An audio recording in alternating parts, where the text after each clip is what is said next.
Mom said, There are things in this world we cannot explain, something hidden just beyond our view. Journey with us as we attempt to pierce the veil between our world and theirs. Join us as we pass through the doorway to the dead.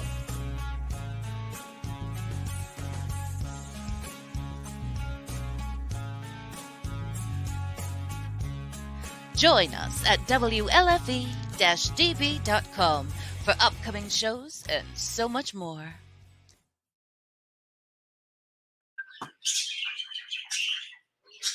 Welcome in, everyone. It is 6 p.m. Sunday, April 3rd. I am Dave. This is Jim. We are one half of Keystone State Paranormal Society, and this is Doorway to the Dead. I apologize in advance. These birds decided they wanted to run their pie holes 2 minutes ago, so I may have to get over there and cover them up. But I want to thank everybody for tuning in. Let's see who we've got so far. We've got your sister. Jenny is in. I know. I got to run. hey, here, See. there's one more for you. And you can take one for you. YouTube real quick. My channel. And we're live right now. So this way I can mute over here and I can see any comments that show up. Laura Elizabeth, welcome in. Let's see. Live chat. Okay. No, what's that? What's full screen?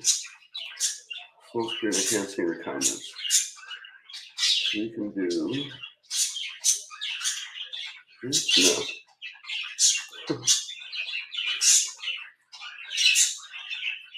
Let me get out of there.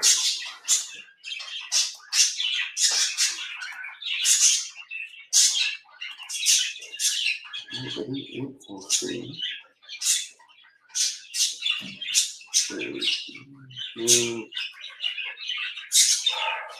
Here we go.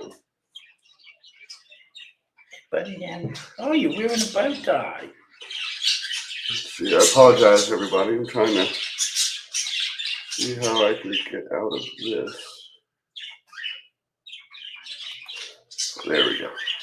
Yeah, I'll give you a piece, and then the other goes to Rayon. So welcome in, Taryn. Happy 5-year anniversary of Paranormal Brew the other night. The cats are down in Brahman's room. Welcome in, Simon from Scotland. Thanks for tuning in. Facebook user from New York, or Facebook user wondering how New York was. Cold.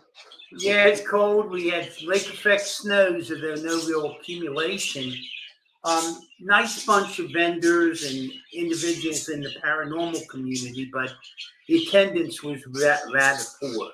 Yeah. I think that with the higher fuel prices and costs, I think that that's going to affect a lot of things going forward. Where Can you get people who in like the past covers might, birds up, we please? say go to 3 or 4 Paracons in a year. Oh, no. They may be scaling back to a couple. So I suspect the more entrenched and established ones will still do okay, but some of the newer ones of that might be having issues. So it's just costs are high. I think it's going to affect all of us. I mean, people doing investigations, they're probably going to do less, a couple investigations less. So, but it was a really good group. We got some really good ideas and concepts, some really good open discussion. The place is very rich with areas. That's Geneseo, New York, and within about 20 minutes drive, you have Rolling Hills Asylum. A little over an hour away, you've got Tinsdale House. There's I think was it Westfield Asylum was up in the area. That's probably about 30-40 minutes. And there was a group had been up there. They had a lot of really good things to say about that and the activity.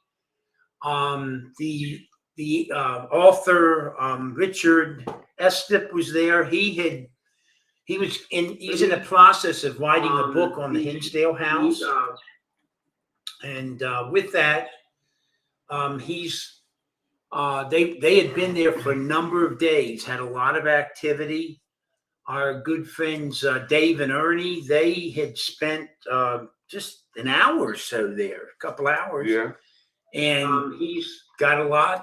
They had so anyhow, neat area. So I think we'll evaluate things for next year. But I think what we would do is plan on doing a couple investigations while we're up there, since you have such neat areas. There's also an inn up there, Avon Inn, that Avon's 15 minutes drive from that area. And it's very historic inn. It's an upscale restaurant and hotel or rooms. And in the past, you've got notables like Katharine Hepburn, FDR and his wife, Ford, was it? Ford, Henry Ford, Goodyear, Thomas Edison. So a number of notables have stayed there over the years, and they have a lot of activity. We really hadn't planned to do any investigations while we were there. So, because we weren't familiar with the area, but it's not a bad area to go to. A lot of stuff around there. There were really very few equipment makers, so I really can't say I saw anything new or exciting along those avenues. Yeah. A lot of books and people relating the experiences they had to write the book. We got a couple of neat things to discuss from our recent events at the Hoover House. We had just last night, we had James Anito and Carl Johnson, Dula Demonology was there. And we did a couple things that we've never really tried before. Right. What they called a chain link EVP session.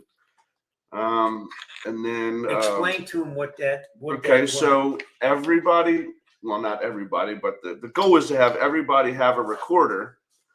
And we lined up on the stairs from bottom floor to or main floor, I should say, to third floor. And then you go up the chain asking the same question. The questions that we did were, first off was, who are you? And everybody in the chain asked, who are you? And then once it gets to the top and the last person asked, who are you? Then you start it from the top and go back down with, why are you here? All the way back down, everybody asks, and of course, taking the space in between each person to give time for response. And then once you got to the bottom, you started from the bottom going up to the top again. And everybody got to ask whatever question they wanted. And we got a lot of response that way. Steve, on Facebook, Steve Barry, he just posted one today here. I can tell you, we're very, very clear. And Kenny, Okay. it sounded just like somebody was there. Right. On the who are you? You know, the voice came out Kenny. So and we were starting to go into ours, and good gosh, in the first 10, minute, 12 seconds we already stuff had going to. down. So that was pretty neat. The other thing that they did, which Dave can address more directly because he was involved with it, is they were asking in our group if anybody had had a near-death experience. And of course, Steve had a rather significant one years ago, and he, to this day, remembers so much of that experience very clearly, especially certain verbiage that was told to him at that time. He remembers that word for word. And so I guess Carl's like almost like hypnotized and Yeah, put him put him under in a hypnotic state. and then had him go completely back to that relaxed. period. And then at that point, Steve took on, like he's hypnotized. He took on a different persona and the voice was significantly different. And he is relaying what he's seeing and things like that. And a lot of really neat stuff. That was very interesting. Yeah, we weren't talking with Steve anymore. It was someone who gave us the name of Solaris. So, being the type of person that I am, I looked up Solaris, and what I got was the name Solaris is primarily a gender-neutral name of Latin origin that means of the sun. And the relevance of that is Steve would relay to us when it was Steve that he would hear both a male and a female voice talking at the exact same time in unison.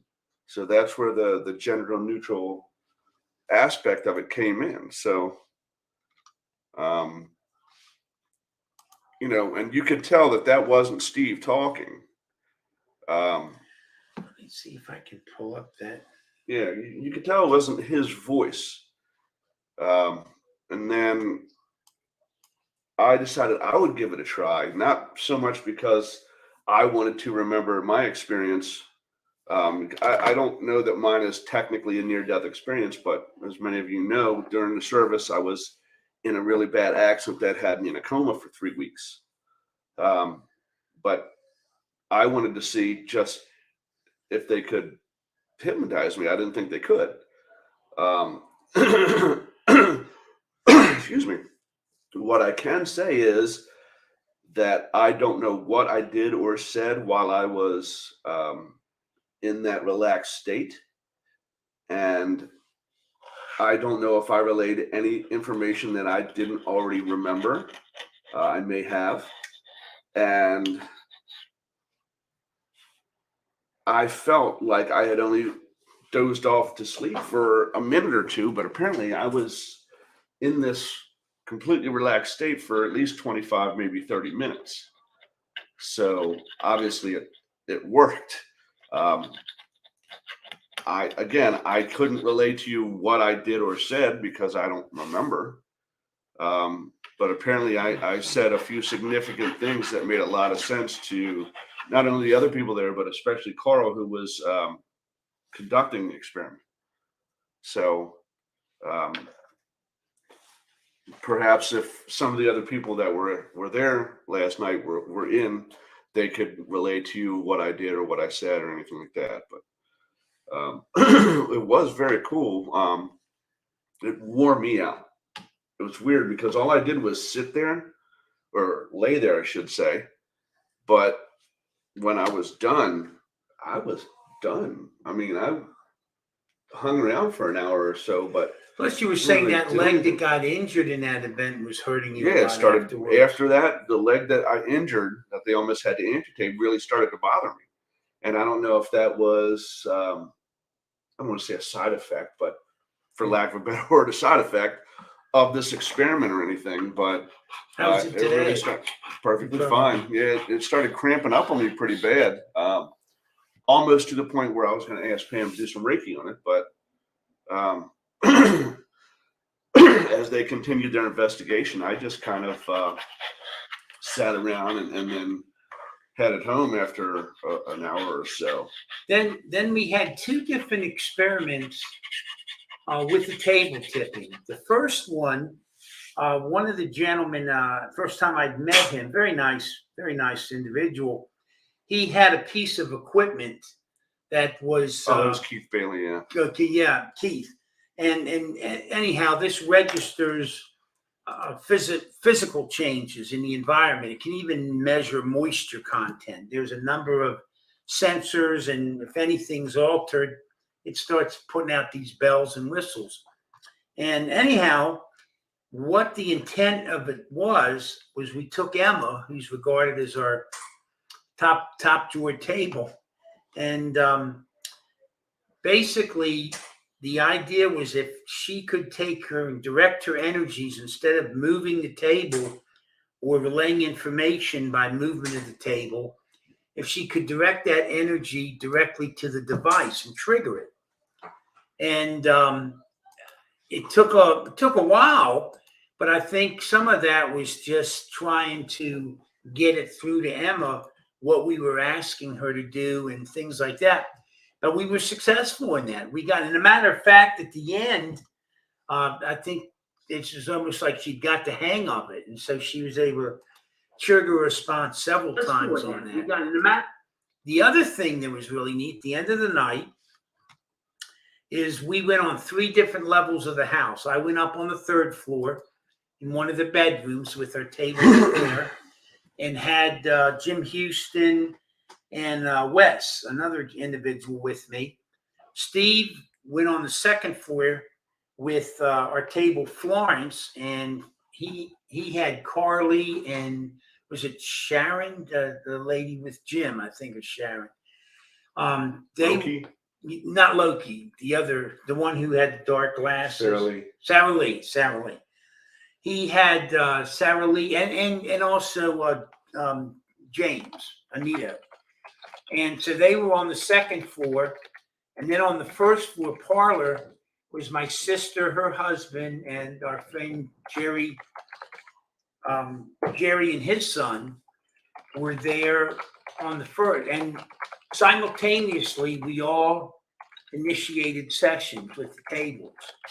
I don't know if they were running an EM pump, Jenny and them, but we were not on the other levels. Anyhow, the results were we were all able to initiate a regular intensity session with our table simultaneously. So on 3 different levels of the house, we had 3 tables operating and connecting with 3 different sets of spirits. And those sessions, we ran ours about 45 minutes or so. I think all the sessions were similar. So the energy levels were pretty well normal. And again, we had 3 different sets of spirits at each station. So if you think about it, that's a lot of energy. That's to operate on 3 different levels within the same context of dwelling. So that's something we'd always theorized. We had done it before with 2 different levels, but this was the first time we did it with 3. So I guess that's some means of quantifying the energy signals we're getting out. And then it was the actual sessions earlier were sort of typical with, individuals coming through. Familial or familiar or otherwise, yeah. Now, the previous month or so, we had two big events back to back here, end of March and beginning of April. And both of those events, the sessions were really sort of extreme, where started out with our usual, what we call the warm and fuzzy, the familiars hooking up grandma and grandpa with their child or grandson and those things. Then they took on a decidedly negative aspect where not that the energies were bad or evil, but it was just tragic. There were some accident victims, rather horrendous accident victims, who were projecting images of their event that they lost their life. And then there was also one victim came through. There was a murder victim, and it was a real sensitive material. It's still an open case, but an older case. And then there was another incident where it was grandma and grandpa coming through to speak to their child and to their grandchild, but it wasn't warm and fuzzy because grandfather had actually committed suicide and had intended to do other things to the rest of the family. Steve was really dialed in on that one. So we're learning. I learned we will not be doing back-to-back nights of table tipping at the house. It just takes too much out of you. that sort of devastated me for a week. And it's just too much. I think it takes away the quality. And those events which are more tragic in nature or not as well defined, they really take it out of you as well. Again, there's so much of this is new to us, and we are learning. But that was food for thought. We do hope. I have to make some contacts. We do hope to be able to help some of those families with future sessions and maybe get some more information. I guess, and we're weighing that. We've actually been talking to individuals because we've never been involved with, I guess, an active criminal case like that, and there are considerations, that one has to take into account. So, First and foremost being, how do you broach it? Like, you can't go to police and say, hey, we know this information about your case. So how do you know all the ghosts told us? You become suspect number one if you've got information that they haven't publicized or anything like that yet. Now, we have had other situations where we've gotten definitive information from these sessions. And like anything, sometimes that information is worked out to be very accurate. And then sometimes it's inaccurate. Remember that one we were trying to get the cell phone code for the people. And it turned out that we were able to get a code, but it didn't work. So, again, this isn't surefire, but anything we might be able to ascertain, we certainly would be willing to help and hopefully help anybody. And if you have, we're always open for suggestions or ideas too. The good news is we do have now the key to the tollgate house. So that is now available to us. And we've already gotten upstairs in that for a session. My sister and her husband were with us, and we had a very interesting session up there with a rather enlightened, fun individual named Mark. And so I don't know the downstairs yet.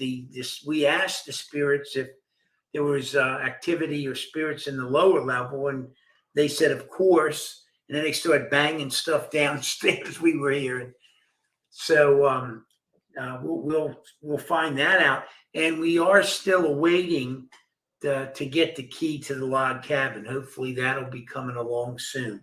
So we're getting ready to open up the Ghost and History tour buses. My guess is probably in and around the first couple of weeks of May. We'll have that rolling by then with some people trained, and we'll see how that's received. And then we'll have those areas open. So right now it looks like we'll have the tollgate house, we'll have the log cabin, we'll have, of course, the Hoover house. We've got James and Jess for public investigations. We're hopeful soon to have hopeful soon have maybe the historic house, the historic older house across the street, open a couple times in the year for public investigations, and possibly the public library. So I think in short order, we probably are going to be able to offer a multi-location event. So like if some of the Tanya and Lyle, when they had their event, they're going to be staging another event later this year. Very well done, very well organized. Except this event, we'll probably have it where the one evening the people do so many locations, and then they'll switch the next evening. They'll do the other locations. So that's sort of unique to be able to have several different properties and that. And, like anything, spirits might be a lot more ascending or communicative to you in one location than another, because it depends on the nature of the spirits there. Yeah. Holly wanted us to get a hold of her. Apparently, Debbie Dickey has a case up there that she'd like some assistance on for help a family. Oh, okay. So, Glenn's tuned in. Hope he's doing well. Hope you had a good weekend. Linda had a question actually, and she wants to know how can she get her table to interact with other people? I'm sorry. Linda wants to know how she can get her table to interact with other people. So it only interacts with her. I'm guessing, yeah. Well, see, now, like with Emma will only work with my sister at the table, but she'll work with other people at the table. I guess, is she at the table and others, and it's just responding to her? I don't know. She didn't specify. She just said, how can I get my table to interact with other people? One thing comes to mind is I'm sure, are you initiating the response with the table? So in other words, are you the one knocking the spirit and starting the program? And have you found out the identity of the spirit connected with your table? If not, then you're interacting with the spirits that are present in that particular residence and not the table. Assuming you are working directly with the spirit on the table, then it's proper that you introduce yourself as well as the other people at the table to the spirit. And oftentimes, before we've even instituted the session, I will address the spirits, just sort of thank them for their cooperation in the past and what they've revealed to us and told us, and sort of explain what the format is of what we're going to be doing. And then I'll ask whichever table I'm working with, I'll ask that spirit to come forth and show me that it has control of the table, by tilting, moving it, sliding, or whatever. Once it's done that, and I know that has control, then I will, at that point, we'll introduce ourselves to the spirit, everyone at the table. And then we ask if there's a spirit present in the room that wants to come through to communicate with anybody, either at the table or in the room. And if there is, and of course it'll indicate by moving, then we ask it to slide or move to the person that it wants to work with. But you also, one of the main things you do before we even sit at the table is you let the spirits of the house that we're in know that you can speak to the character of the people that are going to be participating, so they have no reason to not trust them. That's a good point there. Trust is everything. So typically I will, of course, I sort of recognize a lot of the energy signatures of our particular spirits. If I do recognize the energy signature, oftentimes I might be inclined to tell the spirit that they can use my energies if they need to. The other thing is, though, to basically make sure that the people you bring to the table are appropriate. In other words, you can't be bringing anybody who's a little inebriated or not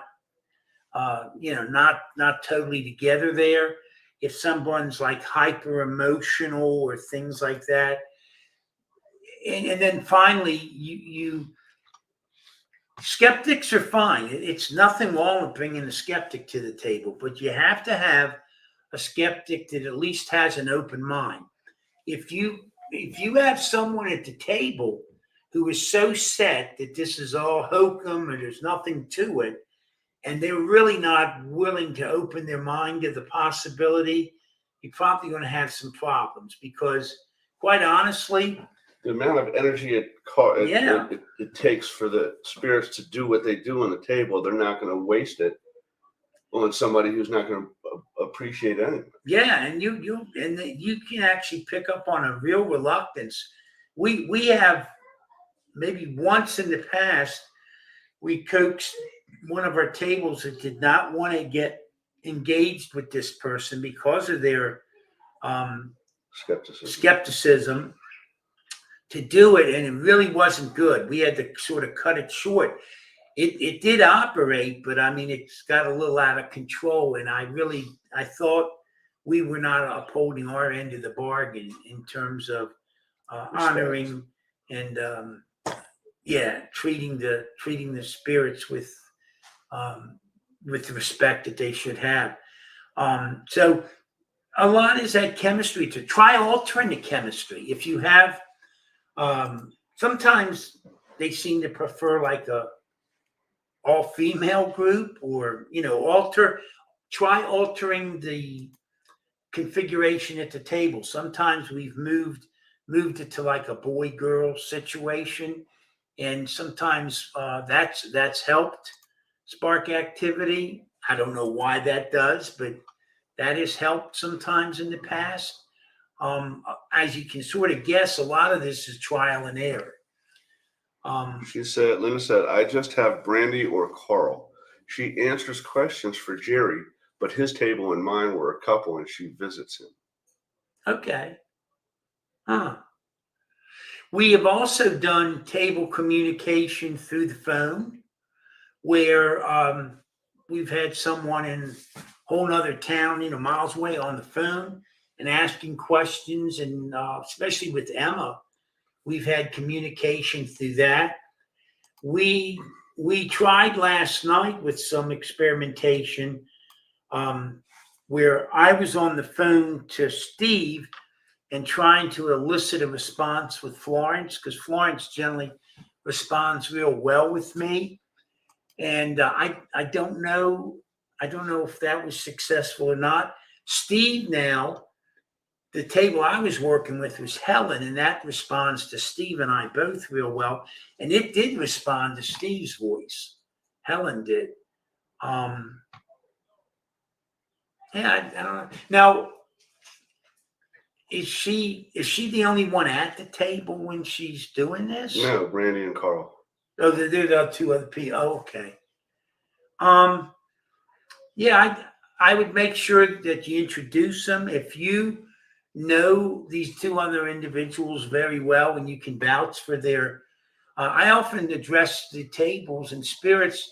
I ask them to look at the people's auras, and they can sort of, from that, determine the overall aspects of that person and how they'll be treated. And I always, I sort of always talk to them about how we'll respect them, and we also expect to be properly treated as well.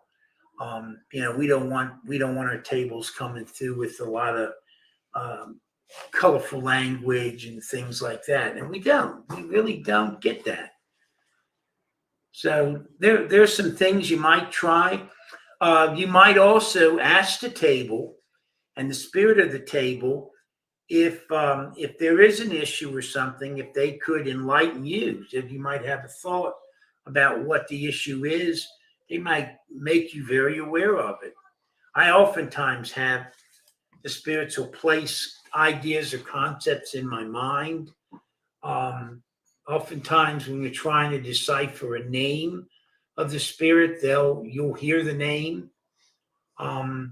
It's like anything, just a little practice. You get a little more experience. You sort of get used to normal. And then even with all of that, sometimes things are very abnormal.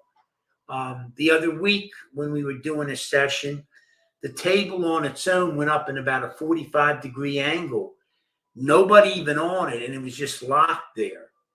And that was something new to us. I talked to a couple psychics about that, and they explained about, I guess, people at the table have different polarities as well. And so sometimes you might go opposite what you expect for a normal result to get. So we're trying to help each other out, understand what's going on. And a lot of times too, it depends on who's at the table. We had someone at the table at Tana and Lyle's event that never done it before. Young lady who was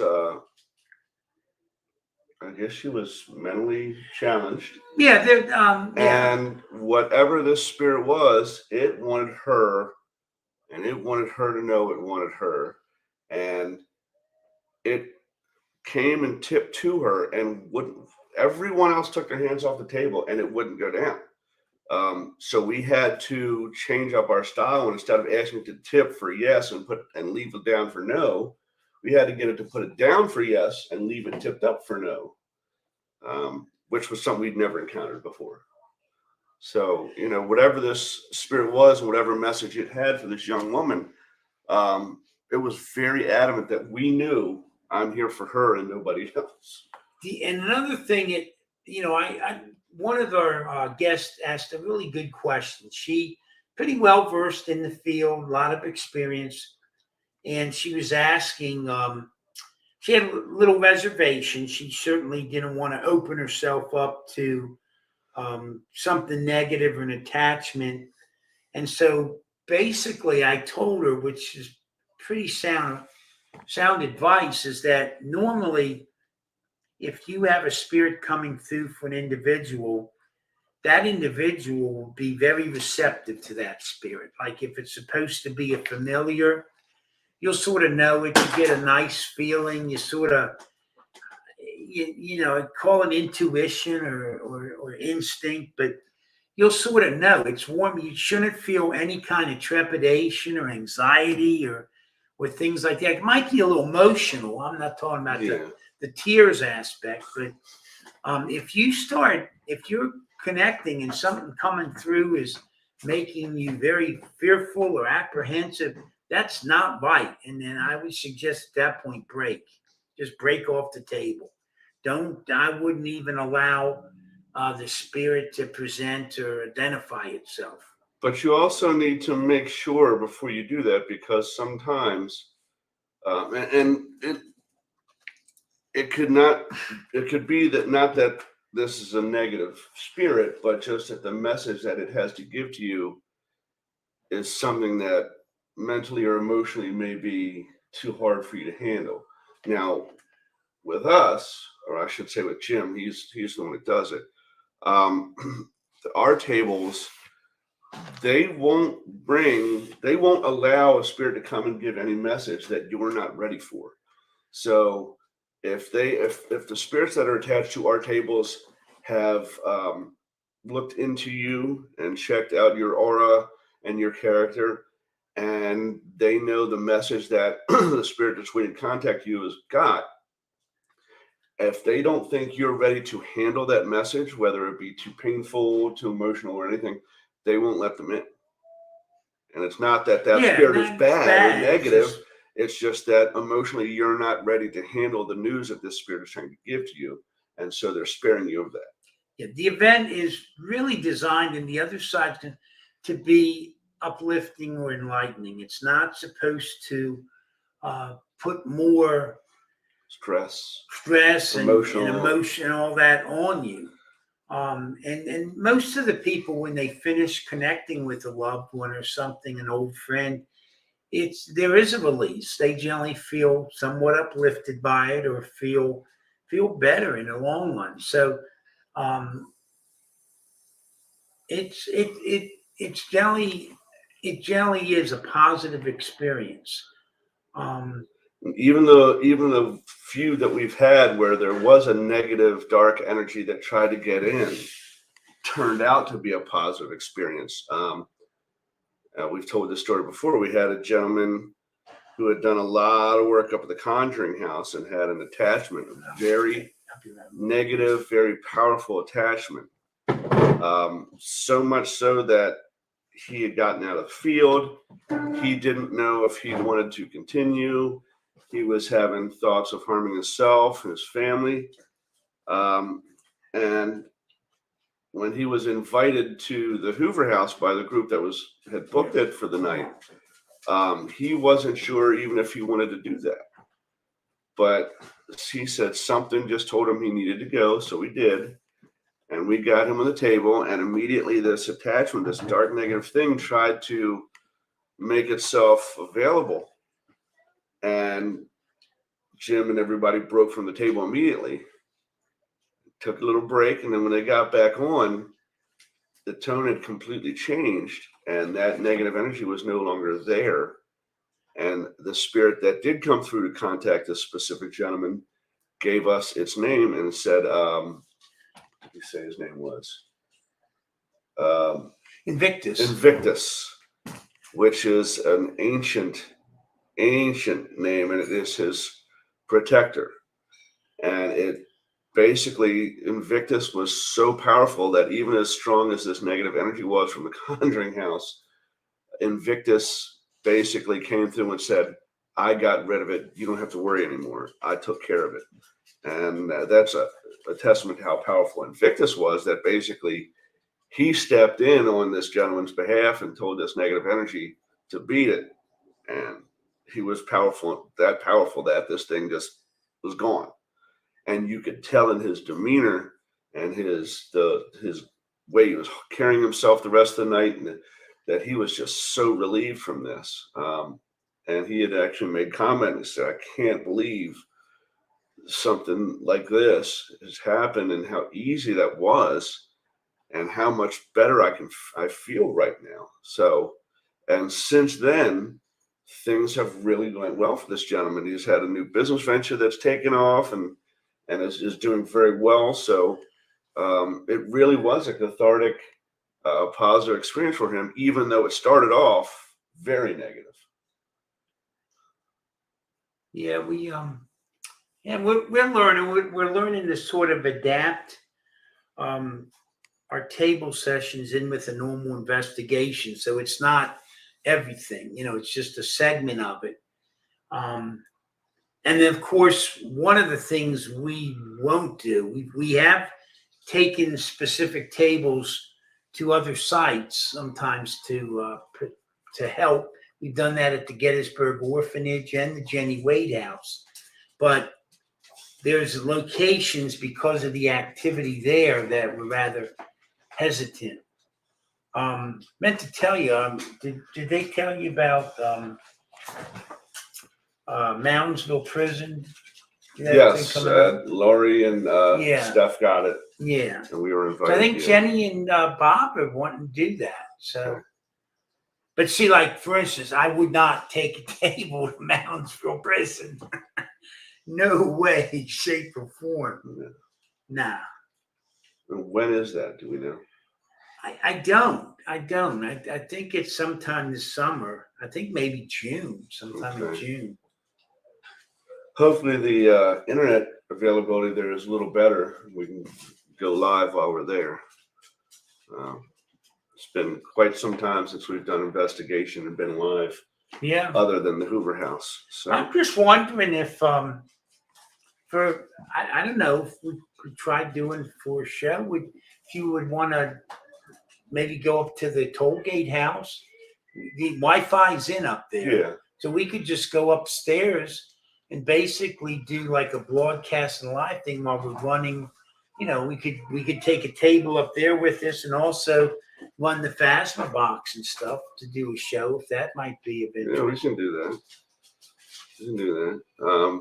I also think I'd like to do a show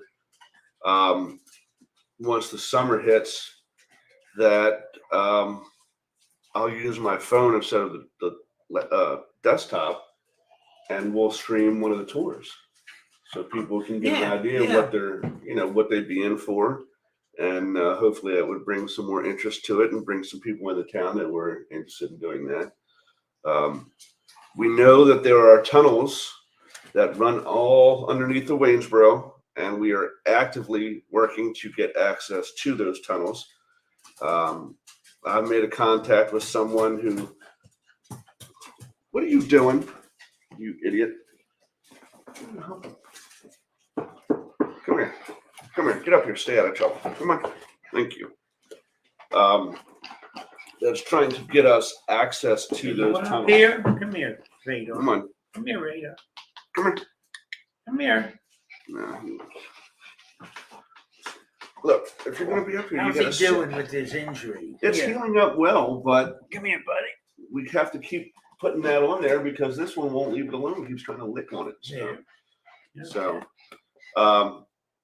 we're trying to. I've made a contact with someone who knows some of the entrances, and we're trying to see if we can't get permission to get into those.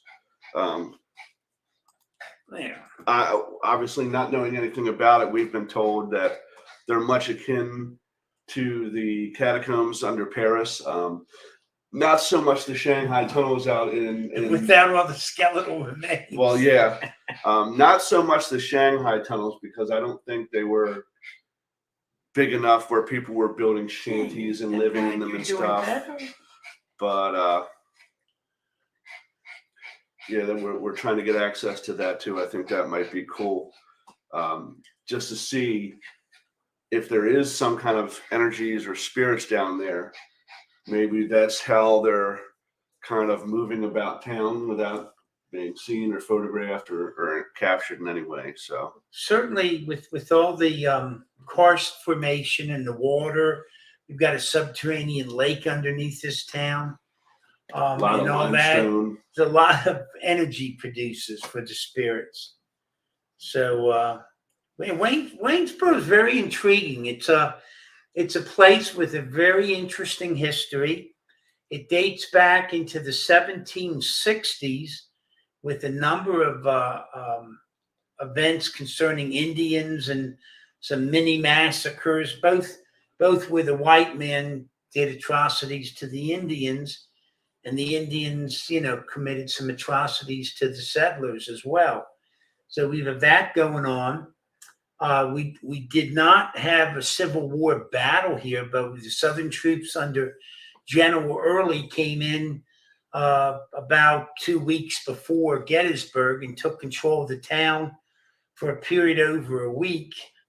And so, that they were present here. And then on the outskirts, the eastern outskirts of town, was the second largest Civil War battle in Pennsylvania, which was on the heels of Gettysburg. It was with Lee's retreat and the Union Army sort of nipping at the rear end in the hospital wagon. So that was called Monterey Pass. Yeah. Monterey Pass. And that occurred, that is actually the second largest Civil War battle in Pennsylvania.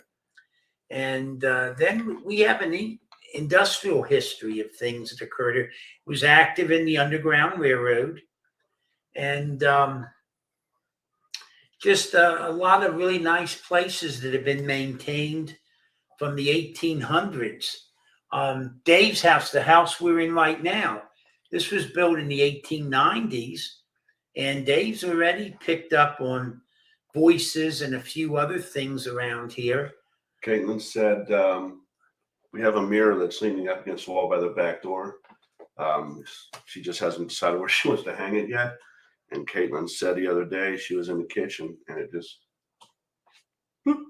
tipped over. Now it's long enough that it just went up against the other wall. It didn't fall down or break or anything. But we have, it's neat. The other day, this was, I guess it was Friday evening, we were having dinner in the green room of the Hoover house, and it was my wife, myself, my sister, her husband, and one other gal there.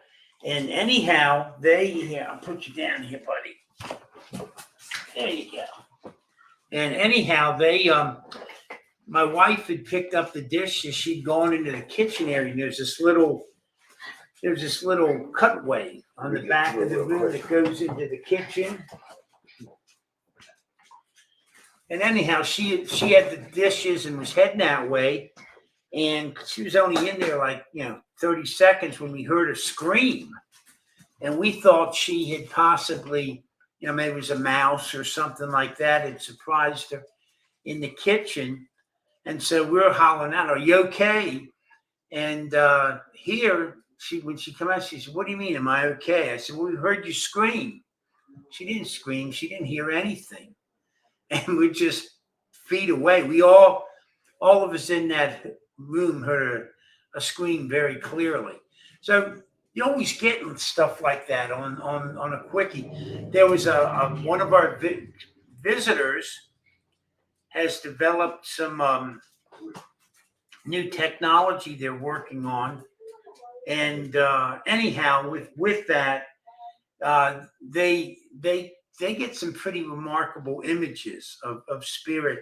And we were in there, and they picked up this image, and we were talking to the spirit and trying to encourage it to come into the room to talk with us. And it would come to the edge of the doorway, but I guess it was a little shy, and it never would quite enter the room. But we were seeing it clear as all.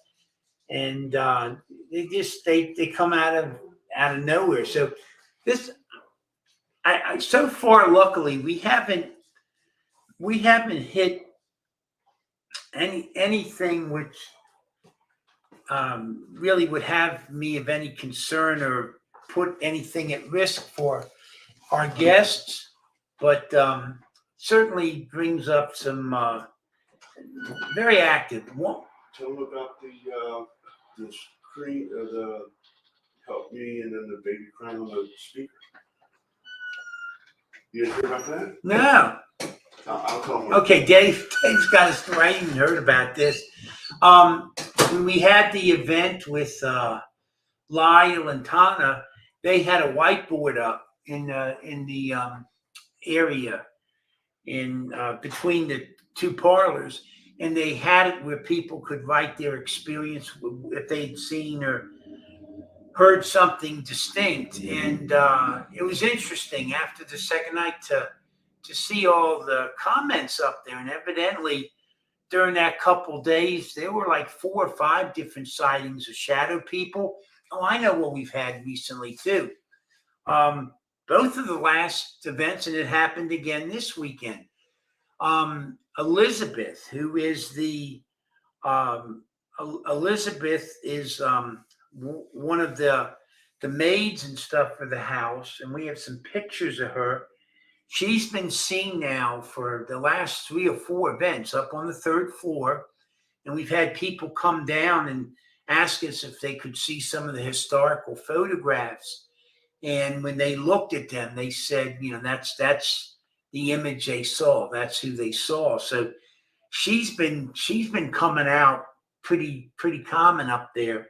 And again, her name, and that was coming out again this weekend. We were a nursing home for a period of about 6 or 7 years.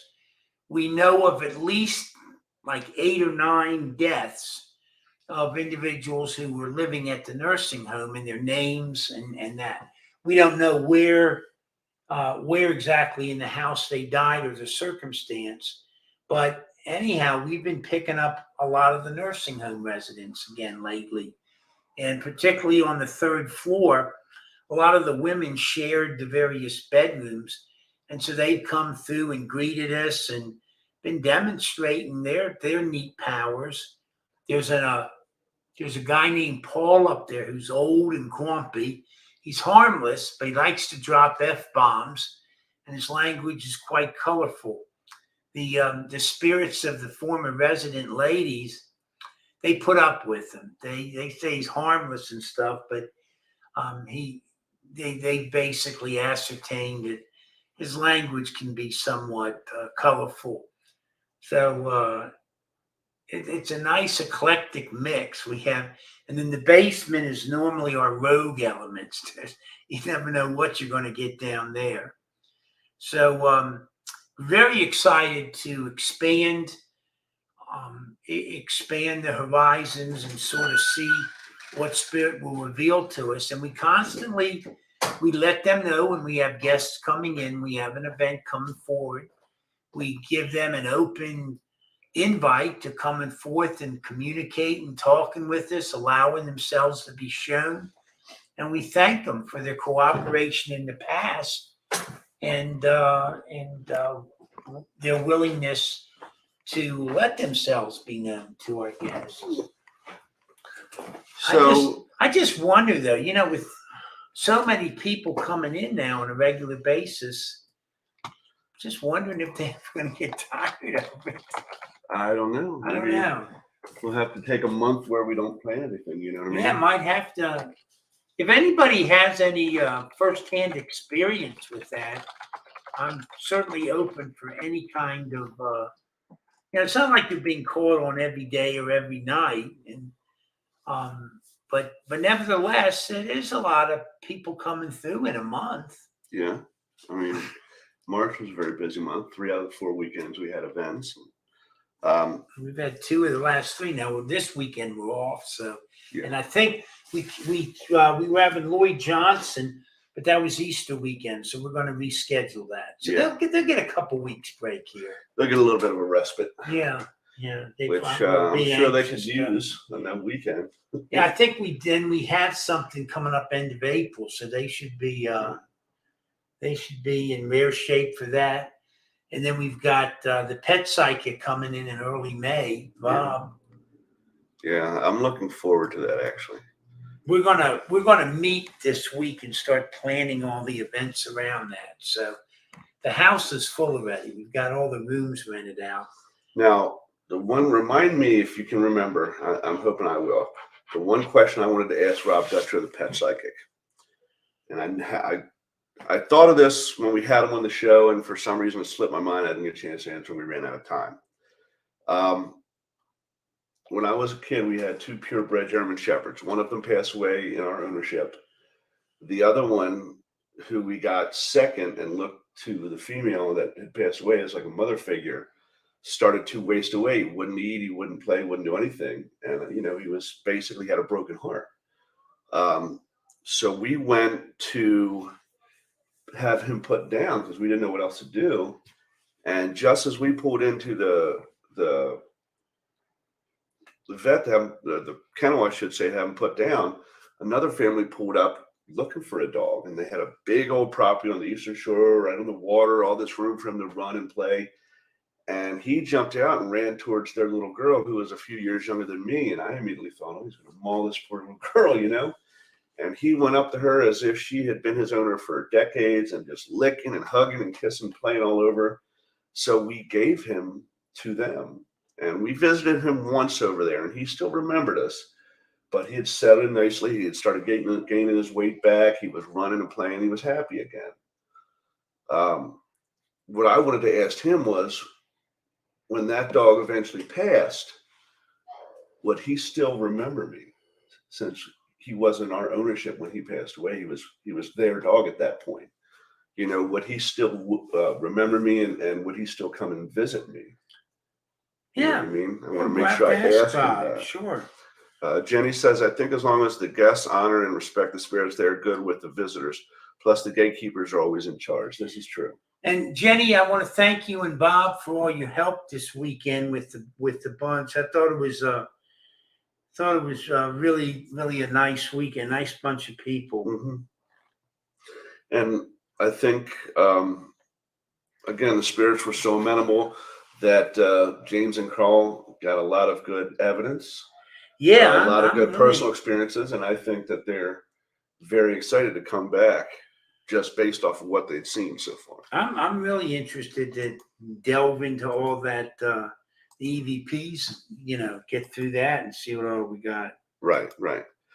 So, okay, well, time has come. We'll take our one commercial break, and then when we come back, I will relay the story that happened over the weekend that Jim apparently didn't even know about. Here, have you popped already yet? Yeah. Let me show, I don't know if they can see this or not.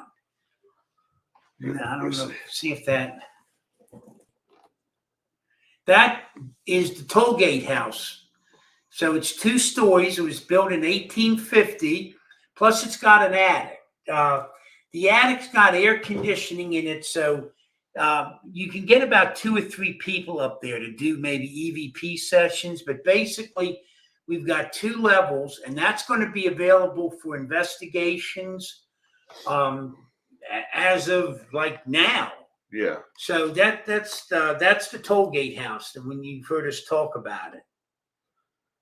All right, we will be back.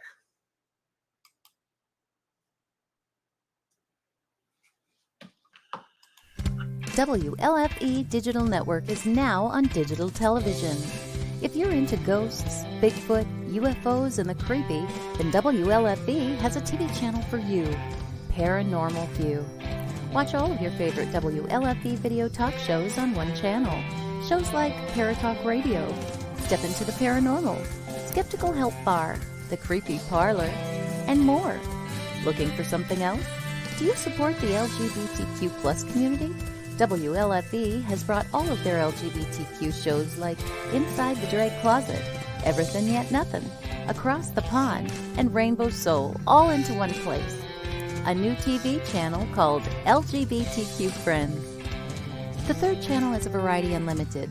Here you'll find a wide variety of talk shows you know and love, like Just Cindy, Card Pulls and Coffee, Real Talk with Dom, The Bipolar DMs, Meet the Author, and Movie Review 5. The best part of watching these shows is that they're all available to watch at one location, one website, WLFE-DB.com.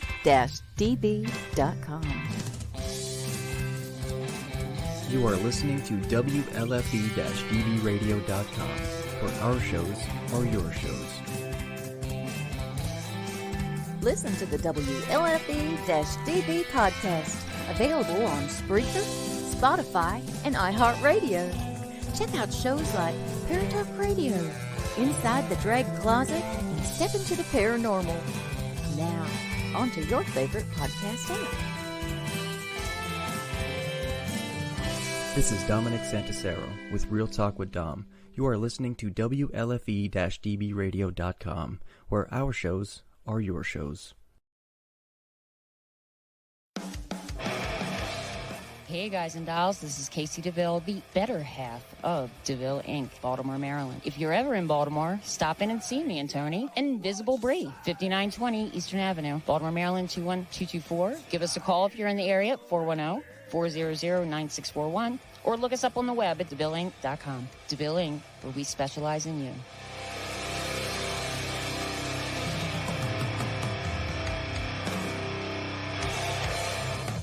Oh, yeah.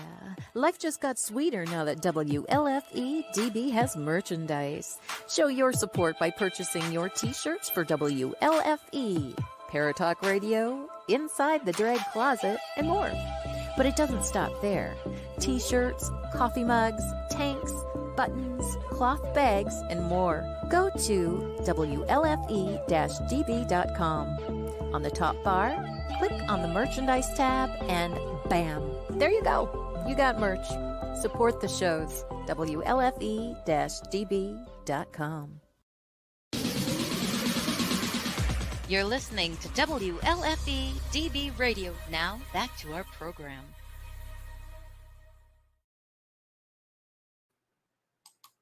All right, and we are back. Okay, let me see what happened to it now. There it is. Okay, let's see if this comes out. This was from last night. We did this experiment. David explained where from the third floor, we lined down to the ground floor, and everybody was spaced on the staircase. And we said the same question coming down, going back up. And here's one of the Steve picked this up on his recorder. So I'm going to play it. Hopefully they'll be able to hear it. So last night we had James Anito and Carl Johnson here at the Hoover House, and James wanted to do an experiment on the steps where he said a phrase, "What is your name?" And we had a line going from the living room hallway all the way up to the third floor of people with recorders. And it's amazing we captured the name. So I'm going to play it now for you.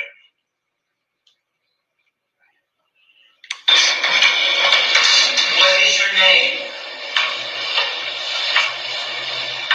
What is your name? What is your name? You hear that, Kenny? Yeah. See how clear Your that name, was? loud and clear.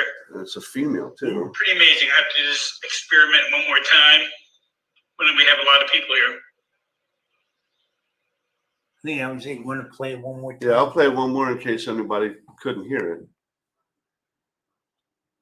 Hold on, there we go. So last night we had James Put it Anito and right up to Carl the Johnson speaker. here at the Hoover House, and James wanted to do an experiment on the steps where we said a phrase, "What is your name?" And we had a line going from the living room, hallway, all the way up to the third floor of people with recorders. And it's amazing we captured the name. So I'm going to play it now for you. Steve.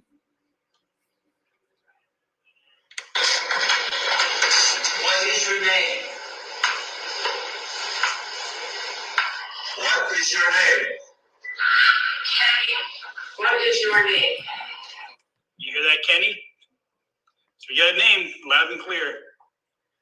Pretty amazing. I have to do this experiment one more time when we have a lot of people here.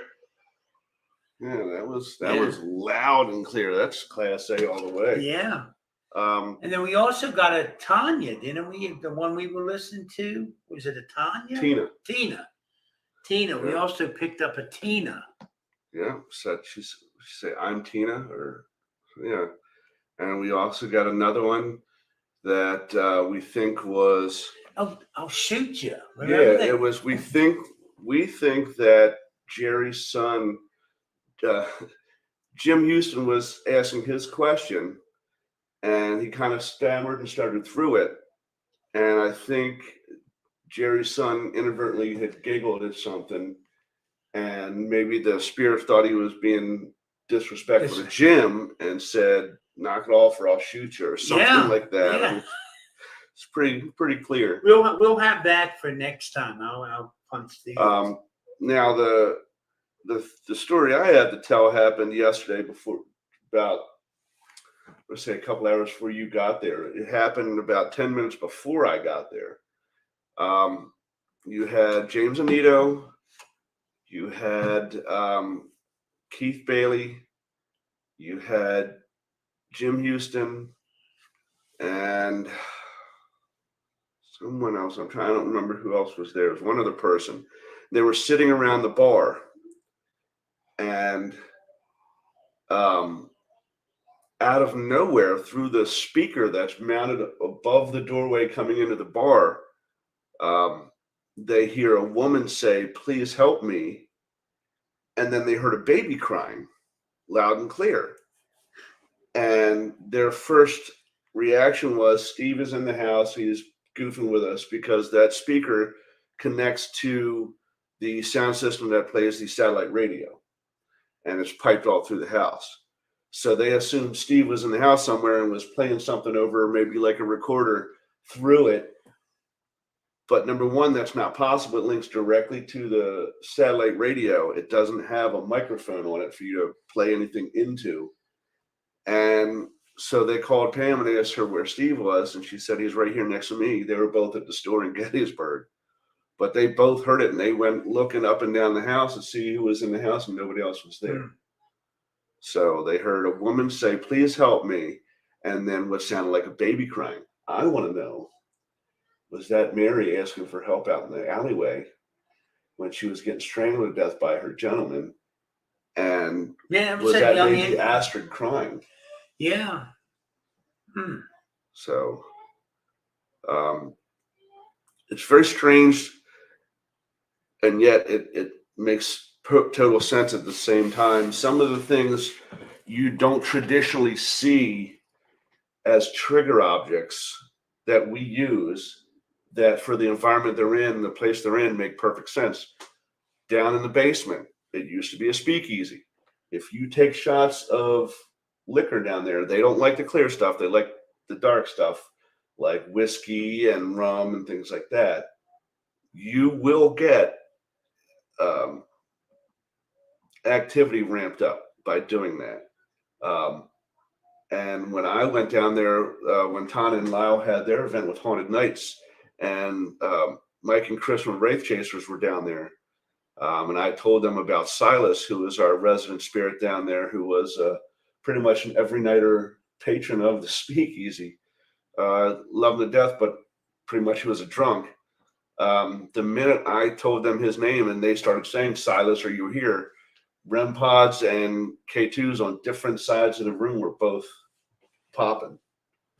And it seemed like every time they said his name, this would happen. So,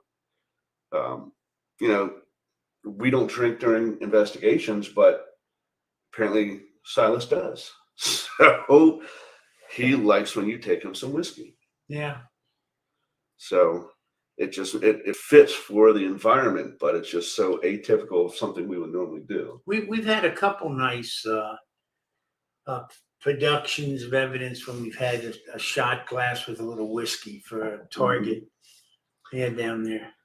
Now, coming up in the future, I personally am going back to the Hinsdale House. I know Jim's feelings about it, and I can respect that.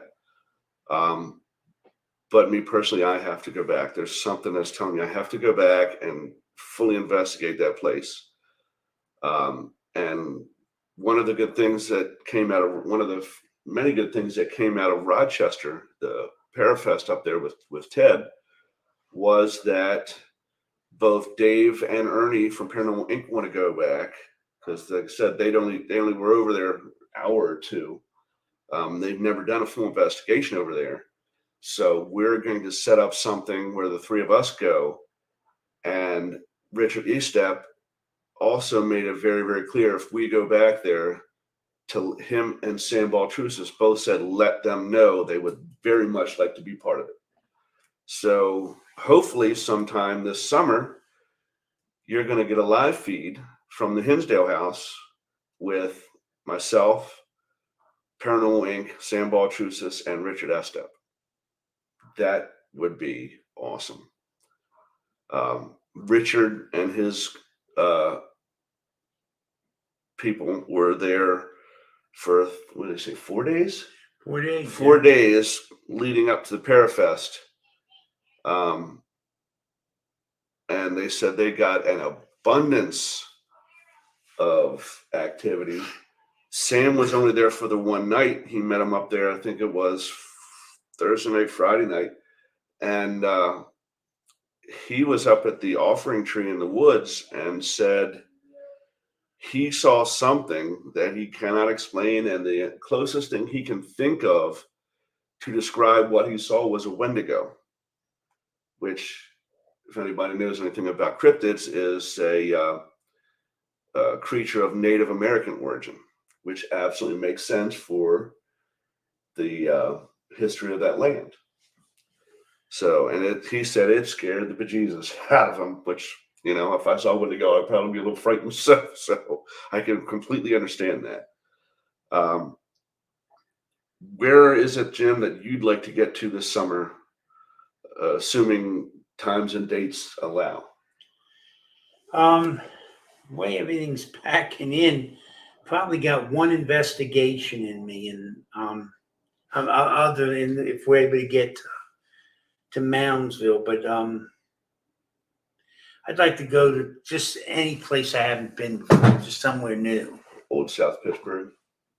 That would be good. I mean, a lot depends. You know, you're only going to have so much time, vacation wise, and all that. So, right. So that's really going to be. But I'd just like to do something new that we haven't done before.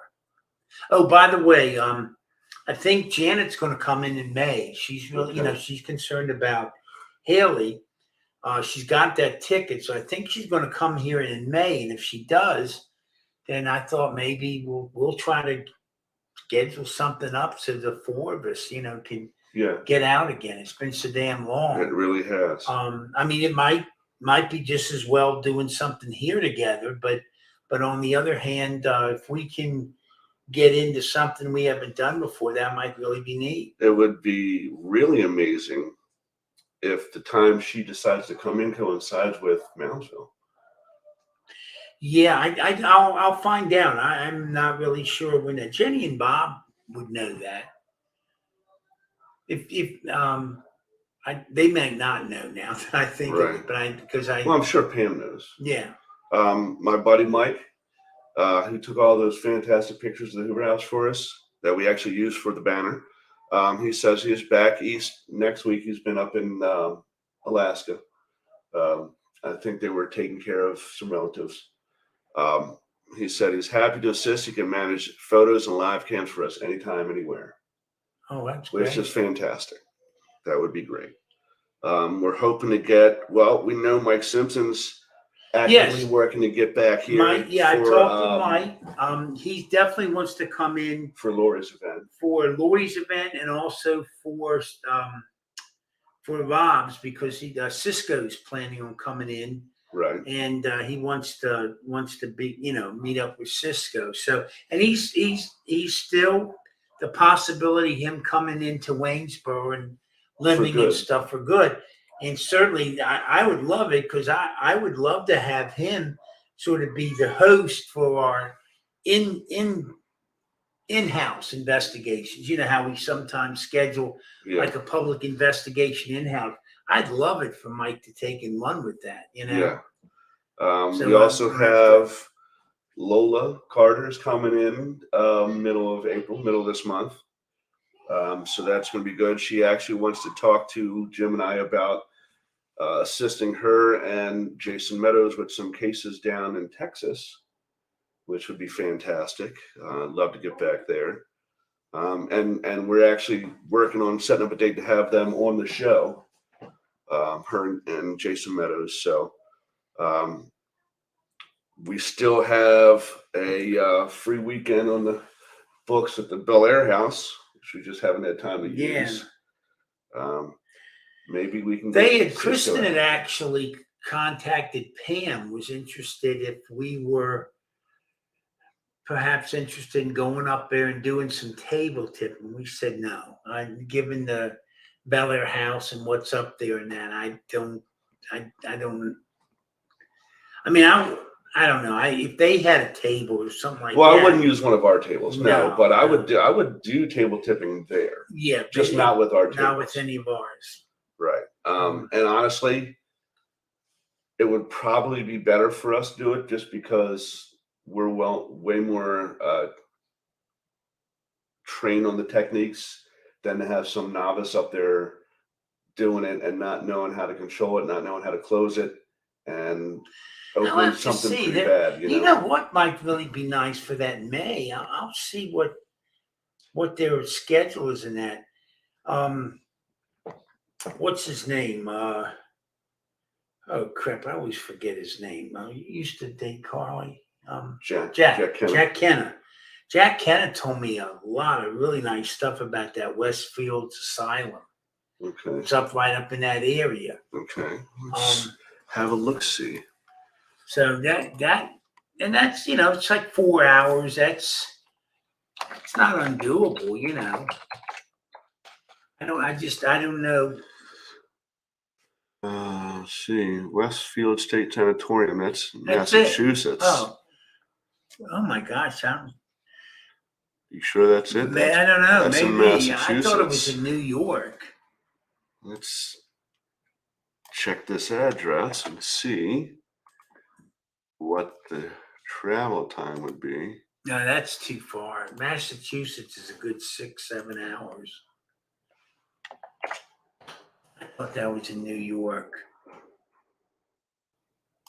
The directions from here. Yeah, 6 hours, 9 minutes. Yeah. If we were going to do that, Allentown. You know what would really be great? Is if That's Janet up- gets in, It's up James Anita's way. is call Bob and what's the hotel the Staley? Shanley. Yeah. That might be cool. Yeah. Well, let's see. Let me see if I could get a date from Janet and we could talk to Bob. I mean, that would be cool if we had Janet and Shanley Hotel. That's only 4 hours 33 minutes Yeah. because that's much closer. yeah. So Let's maybe look at That, that. I've never been. or- That's one on my list. or we could try Hillview Manor. 3 hours 43 Yeah, minutes. either one. That's over above Pittsburgh.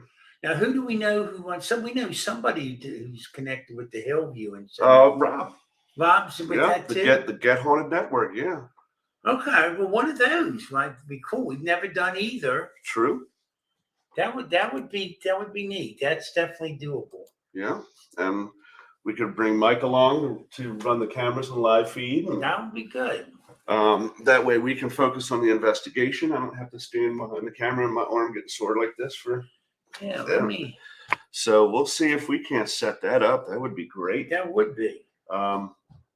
And if it's a weekend in May where Pam and Steve don't have any events, maybe we can convince them to just close the Hoover House for the weekend and go with us. Yeah. I'm sure they could use the time, and we'd all be going together, so we could all carpool and not have to worry about, everybody using their own gas and anything like that. So I think that would be amazing. As long as it's not the end of May, very end, because that's my anniversary. That'll be 20 years, and Melissa and I are going to do something this year. So, yes, you heard it. The end of May, my wife and I will have 20 years of marriage. Thank God for shift work, because otherwise I don't think she'd have put up with me this long. So, yeah, we're going to see if we can work something out when Janet comes in town, see if we can get Haley out of her cocoon and back to society and get to someplace that none of us have ever been, and set that up and really get back into the nitty gritty.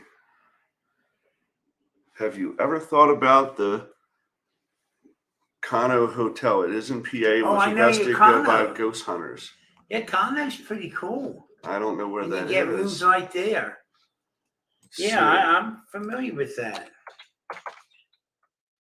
is it AUT? Is it the Kano Lake Hotel? Yes. Mm-hmm. I thought So that is was sort of out of this it? Pittsburgh too. Well, it's in Kano Lake, Pennsylvania. Yeah, that's it. You can rent rooms there. They're currently, some rooms are closed because they're updating it, Okay. fixing it up. And yeah, and it's got a Okay. lot of history. Okay, so let's check this out. Here, back here, maps. So that was the Shanley. Shanley. Shanley. That's it. Always. What? So,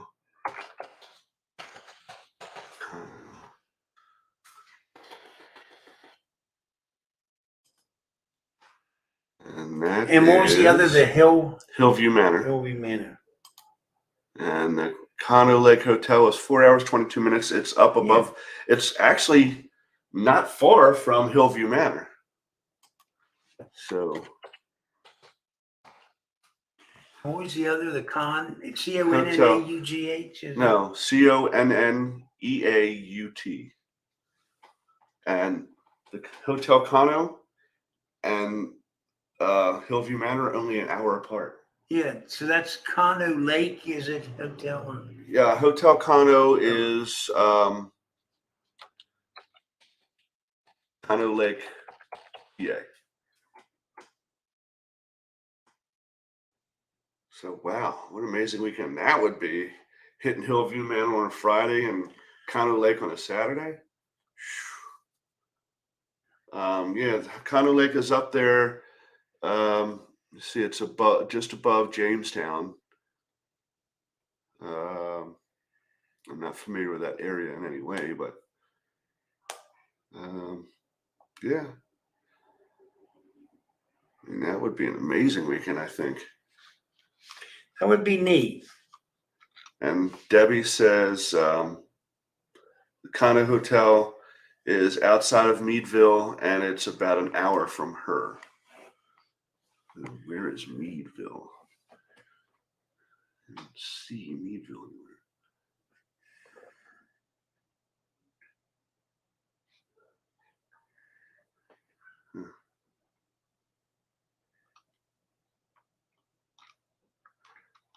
Look, you go right past Punxsutawney too, which I've heard is great. I've never been there, but so why don't we? Anybody know how to set up a poll? I'd like to set up a poll on our Facebook page and get people to vote which they would be more interested in seeing us do a live show from, live feed. Hotel Cano, Hillview Manor, or Shanley Hotel. So if anybody knows how to set up a poll on Facebook, let me know. I would love to set that up just to see what everybody's thinking. Like I said, who knows if everything were to work out perfect. I mean, it might be a little tight, but being only an hour apart, Hotel Cano and Hillview Manor are only an hour apart. You know what I mean? Yeah, and I mean, yeah. We arguably need probably at least 4 days to do the whole back, driving, doing the one, then going to the other, then doing the other and back. Well, I figure if we drive up on a Friday, investigate Hillview on Friday night, leave Hillview Saturday, late morning, early afternoon, drive the hour to Hotel Cano, rest up, investigate that night, get some sleep, and drive back. I'll say, my energy level isn't what it used to be. I'm gonna see. I don't know if there's a way to set up a poll to see what people think. I'm gonna do that. I'm gonna do that. I don't know. How do you set up a poll? Create a post.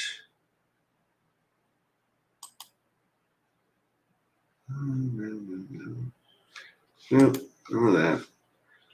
Well, if anybody knows how to set up a post or a poll, rather, let me know. I'd like to be able to do that. Set one up on the page and let people vote on where they would like to see. And just to get a sense of, what more people would be interested So in. did you get your tax bill too? This was actually my water bill that I paid today. Okay. But we've got I got our her taxes. W-2s, my W-2s, tax stuff from the IRS. I got a TurboTax if you guys want to come over one day. Yeah, It's at I'm gonna have Shan. to because deadline's coming up. I pretty know. soon. I'm busting on it this week. Yeah. I don't even know what the economic impact payment. I don't even know what that is. And This is from Franklin County. This is that's health your local coverages. tax bull crap.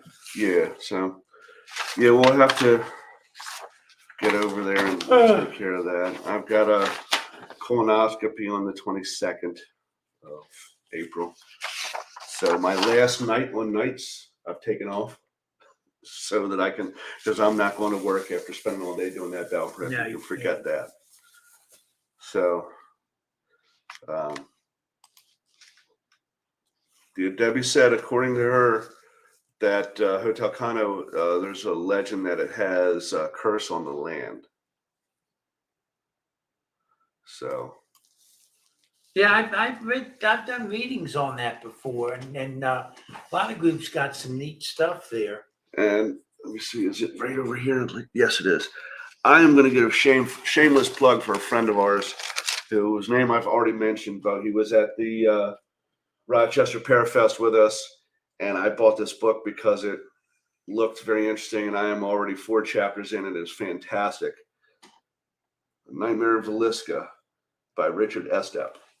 Anything this guy writes is money. It's gold. This is fantastic so far.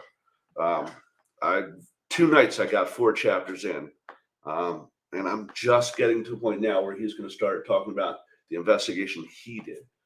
So to this point, it's been fantastic. So one of the neat things that they were telling us about Velasquez is there's no electricity in the house at all. None. So obviously, if your instruments and all that are ticking and stuff, if you're getting REM pod hits and K2 hits and all that, it's all legit because there's no electric wiring in there to set it off. There's no power. The only bad thing is you're not running a DVR system, Right. which most people don't anyway. Right. I suggest the Solo X's because they're so much easier and so much better. But anything that you would need power for, it's gonna have to have battery pack or Battery. something. So that place is tops on my bucket list, even if it had no activity whatsoever. Just the history and the Well, you know what I got the aspect other of it. day? It was I'm sort of going back reminiscing, and the And books Malvert's that- not that far from there. books that got me started in the early 60s. There was a guy named Frank Edwards, and he was actually He was ITC, wasn't he? Did a lot of writings on ITC. no, he was an investigative journalist. He Okay. had his own radio show, very, very successful, and he did a bunch of programs and that. But he always had a real interest in the supernatural, and he investigated stories, a lot of Library of Congress, and there was back in that time there was a magazine called Fate, Fate, Fate magazine, and anyhow, he researched all these things, and he came out with a series of books. He had the one radio program he had was named Stranger Than Science, Okay. and so one of his books is named Stranger Than Science. There's one Stranger Than Fiction, and there's another he wrote called Strange World. And they're these short stories, most of them only a couple pages long, but it gives you time, date, whatever. And there's stories that there's like no real explanation what the hell you've read about. And they always, I remember reading that stuff and it fascinated the crap out of me. And here the other day I was looking, and online was an original hardback copy. I had a paper book as a kid that I read. There's a hard copy with the original binder on it. Of course, it's used, but and so I opened it up and started, and sure enough, the first couple of stories, they were stories that just stuck with me to this day. I remembered them with such intensity, and just absolutely incredible, and that really got me sort of interested in the supernatural. And then there was a show that came out in '59 called One Step Beyond, and it was a forerunner of Twilight Zone by about 4 or 5 months. And that was the same thing. There were stories that they had researched, came up in articles, and they presented them as in this half-hour show format. And damn, if a bunch of them hadn't stuck with me all these years, and I remember vividly. So I've been sort of reliving early on, and just fascinating stories. And most, they give you times, dates, all that kind of stuff. It was I remember how much that impressed on me. Some of them are ghost stories or spirits, but most of them are just events there's really no explanation for. And most of them are stories where it's been lost in history. One of them is, how Marconi is credited with the wireless.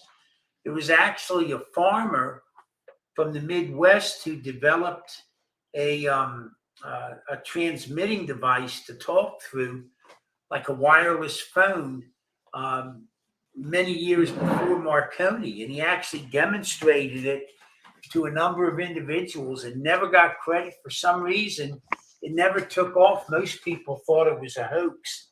It wasn't. And there's actually some plaques dedicated to that. So, but really, really great story. So I'm having a ball going back. It's funny when you look back, just how much stuff there actually was that nobody knew. You know what I mean? Like this show, I never knew about it, and it obviously didn't catch the attention of the viewers, and Yeah, I mean, fizzled out. I think One Step ran about 3 years or so. Right. And yet here a few months later, they started with the Twilight Zone, and that ran for what, 7 years, 8 years? Yeah, yeah. And it was just that difference of a couple months, you know what I mean? And then it's almost like that your show that you were talking about almost kind of primed people for it.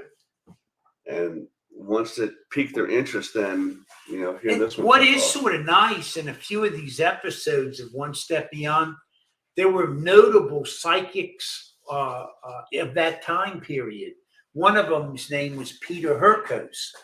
Oh, yes. And he was involved. I mean, he'd be called in by the police to help solve murders and that. Yeah. And so one of the One Step Beyond programs is really a half an hour interview with Peter Herkos, working with the cases. And then there was Uri Geller in that time who would bend spoons with mind power. And that was another show. Talking of which, those ladies at the Rochester event, that Cookie and her group, they were bending spoons. Really? Yeah. I said, you can. I'd never heard that before. We still have people who are doing the mind stuff with bending spoons. See that little move museum, you're never going to get in there. Yeah.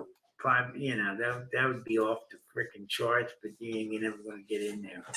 Oh, come on. That what's his name owned that and sold it? Who's that? Oh, Nicolas Cage. Nicolas Cage, yeah. Damn.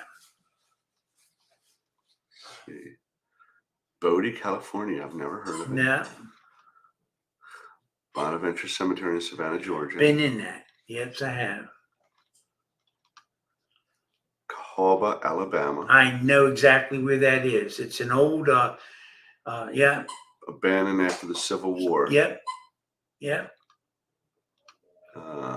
By the way, I've just looked up a site called, what is this? Condé Nast Traveler.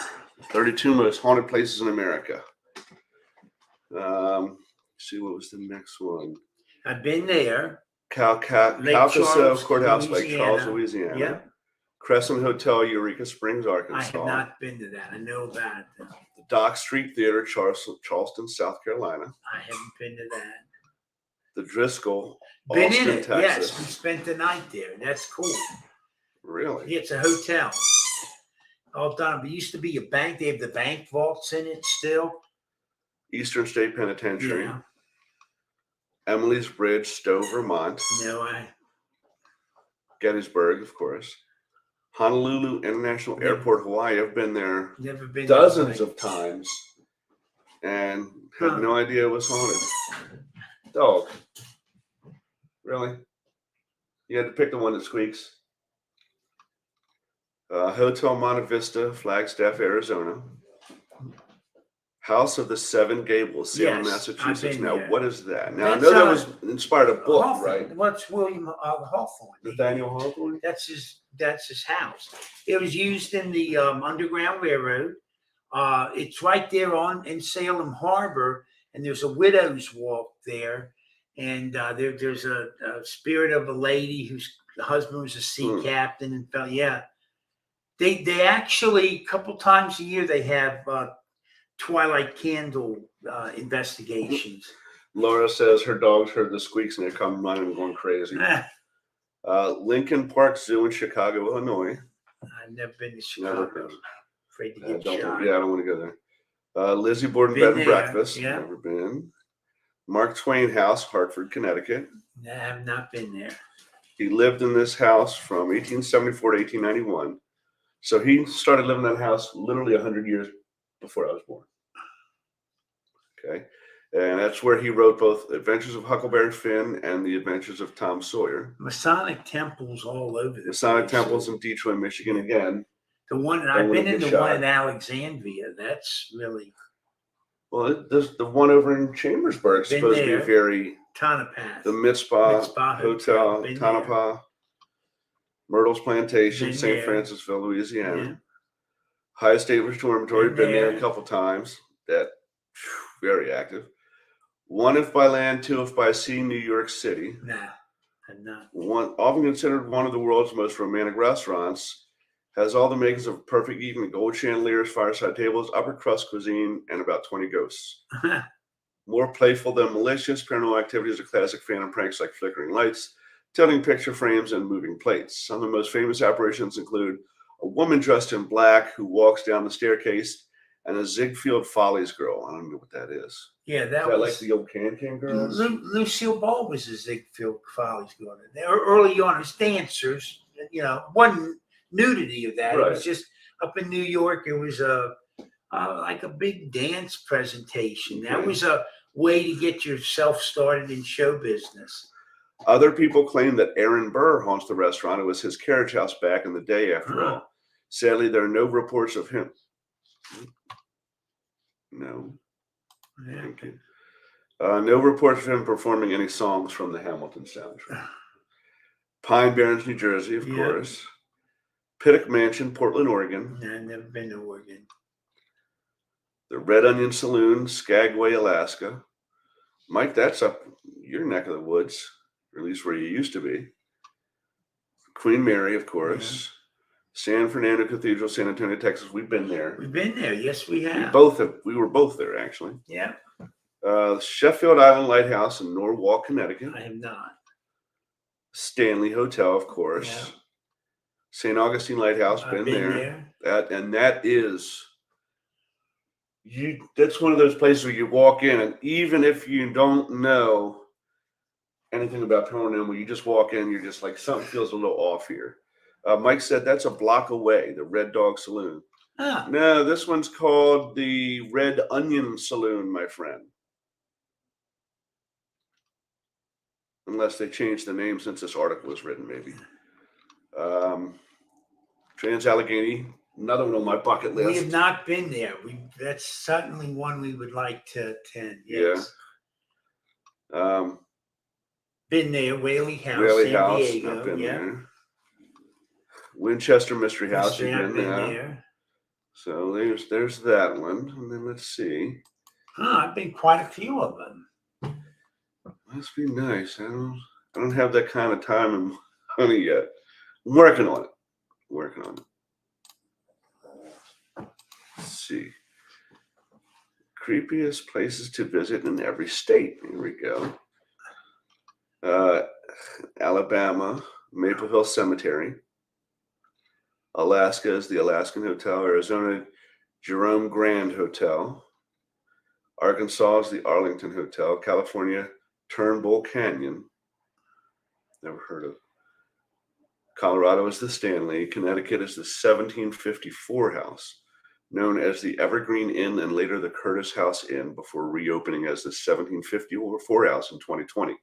Gordon Ramsay once featured Connecticut's oldest inn on his appropriately titled reality show Hotel Hell, bringing a paranormal investigator corroborate what locals and visitors have been claiming for centuries the joint's haunted. Wow, I didn't know that. I'm going to have to look that episode up. Delaware's Fort Delaware. Florida, Fort East Martello Museum. Georgia is the Oakland Cemetery. Hawaii is Waipio Valley. Been there. Idaho, Old Idaho Penitentiary. Illinois is Old Joliet Prison. Is Joliet still in use? Do you know? I don't know. No, apparently it's not. It's been abandoned for 2 decades. Okay. Indiana is the Haunted Bridge. Iowa, Villisca Ex-Murder House. Kansas, the Stull Cemetery. Kentucky is a Sauerkraut Cave. What the hell? Sauerkraut Cave. I can't believe that would be more active than What's all Waverly that? Hills. Waverly Hills, you know. Louisiana, St. Roch Chapel, Yellow Fever Shrine. Never heard of it. Maine is the Mount Hope Cemetery. Maryland is Coffin Rock. Where's that? I've never heard of it. Burkittsville. Large flat rock near Creek in the middle, which where Maryland search party went missing in 1886. Kid eventually returned to town. Search party did not. Second party found disemboweled bodies. Huh. So I I've guess never even that's heard of it actually a before. true event. Wow. I have to look that up. Lizzie Borden in Massachusetts. South Manitou Island in Michigan. The Wabasha Street Caves in Minnesota. University of Mississippi Medical Center. Main Street, St. Charles, Missouri. Fairweather Inn in Montana, Virginia City. Seven Sisters Road in Nebraska. The Clown Motel in Nevada, yeah. Mount Washington Hotel, New Hampshire. Devil's Tree in New Jersey. Huh, never heard of it. Dawson Cemetery, New Mexico. United States, West Point, New York. West Really? Point, yeah. Huh. The Biltmore, North yeah. Carolina. Fort Abraham Lincoln State Park, North Dakota. Mansfield Reformatory, Ohio. The Skirvin Hotel in Oklahoma. Edgefield Hotel in Oregon. Eastern State Penitentiary. See, that's no way near the most haunted place in Pennsylvania. I don't believe that. No. White Horse Tavern in Rhode Island. Baynard Plantation Ruins, South Carolina. Sika Hollow State Park, South Dakota. The Bell Witch Cave, Tennessee. Yeah. Yorktown Memorial Hospital in Texas. 75 miles from San Antonio. That closed in 88. Moon Lake, Utah. Lake Bomoseen State Park, Vermont. Bacon's Castle, Virginia. Bacon's Castle, it sounds delicious. Bacon Castle. Wow. Mike said he's investigated the Alaskan hotel. It's in Juneau. Huh. Red Dog is 100 miles south of where he was at. Northern State Mental Hospital in Washington. Tala, Trans-Allegheny in West Virginia. The Pfister Hotel in Wisconsin. Wyoming Frontier Prison. Huh. Some places I've never even heard of. Let's see. Okay, this is Country Living's 27 most haunted places in America. Let's see what they say. The White House. Yes. Yes. Unfortunately, I can't think of any investigators that get the pull to get to that place. There's been some neat pictures of it over the years people have gotten. Yeah. Especially of this shot with people on the balconies there. When Harry Truman was president, they did some renovations to the White House. And there's a really cool picture of it looks like a Revolutionary War soldier in the Rose Garden area that somebody captured. Okay, so Biltmore, Pinnock Mansion. We just saw that one on the other one. St. Augustine Lighthouse, Trans-Allegheny, Kehoe House in Savannah, Georgia. I've been by it. I have not been in it. I recognized it. Queen Mary, Crescent Hotel, Eureka Springs. Eureka. Arkansas. I have heard so much about that. They've actually unearthed remains on the property there too. Claiming ownership in 1930s, Norman Baker posed as a doctor and rebranded the Crescent Hotel into a faux cancer hospital. Fast forward to present day, when several ghosts, including Dr. Baker himself and a patient known as Theodora, have interacted with guests at the rightfully deemed America's most haunted hotel. Staff has also noted an instance of visitors becoming faint during tours at the exact same spot directly above the old morgue. Of course, the Lalaurie Mansion, which is now privately owned as far as I know. Yeah, no, yeah. Iolani Palace in Honolulu. I've not been there, but I've been past there many times. Lizzie Borden, Amityville. That's not even active. They've had 4 families live there. By the way, if anybody didn't get a chance, World's No, it's History's Mysteries. Just last week, they did a episode on Amityville, and our friend Anthony Holmes was one of the presenters. Did a really good job. Episode. They did a wonderful job with this, just sort of showing what things were, the few pictures, the history. And maybe it's just me, but that picture of that ghost boy peeking out of that room on the second floor. That's why I don't care what you can come with anybody you want. Oh, that's one of the guys running lines for the cameras. No, that is a ghost boy. That is a And little boy. the Warrens got that. Yes, that is a little boy. That is not a grown No. man. You can forget that No. nonsense. But they said 4 families have lived in that house since Since the the Lutzes Lutzes, fled. and none of them reported any activity. And the place doesn't even look the way it did Yeah, it got at remodeled. the time. Now they've remodeled it.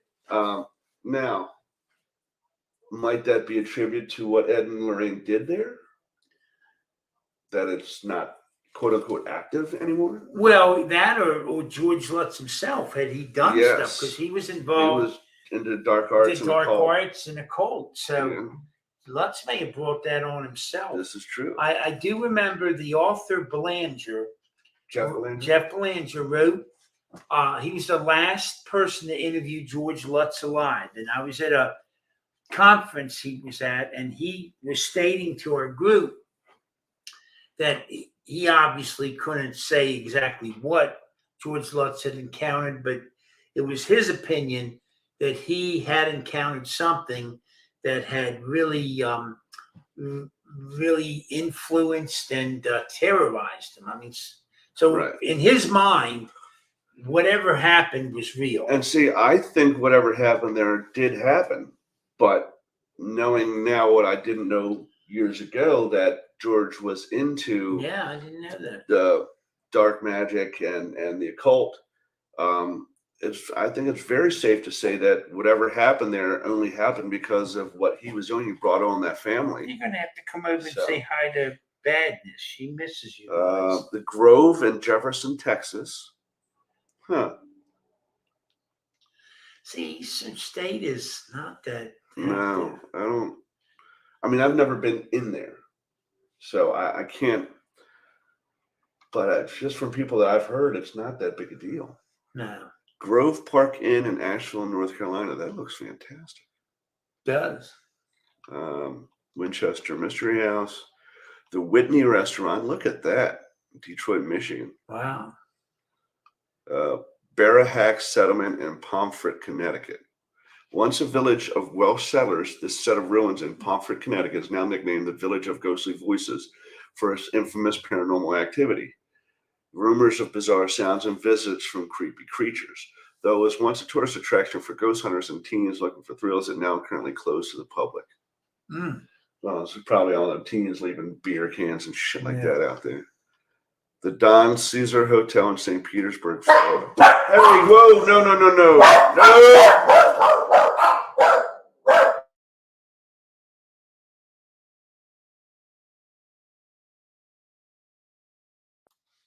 Wow. Okay.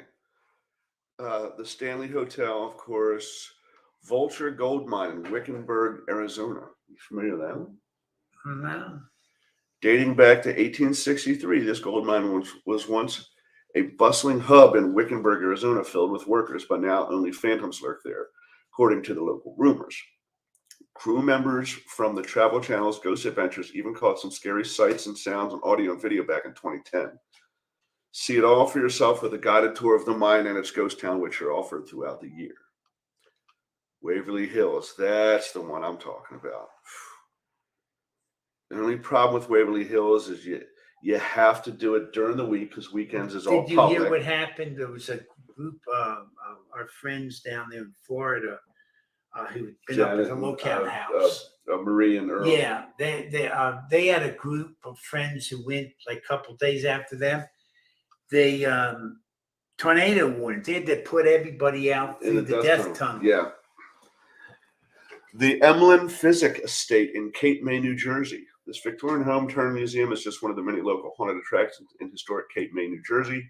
While it's not clear what spirits still lurk there or what their ties are to the Emlyn Physic Estate, there are rumors of reoccurring paranormal visitors witnessed by guests and neighbors dating back decades. Stop by for a ghost tour and check out one of our many festivals organized year-round. Mike has apparently been to Waverly Hills. Dirty bastard. McPike Mansion, I've heard a lot about that place too.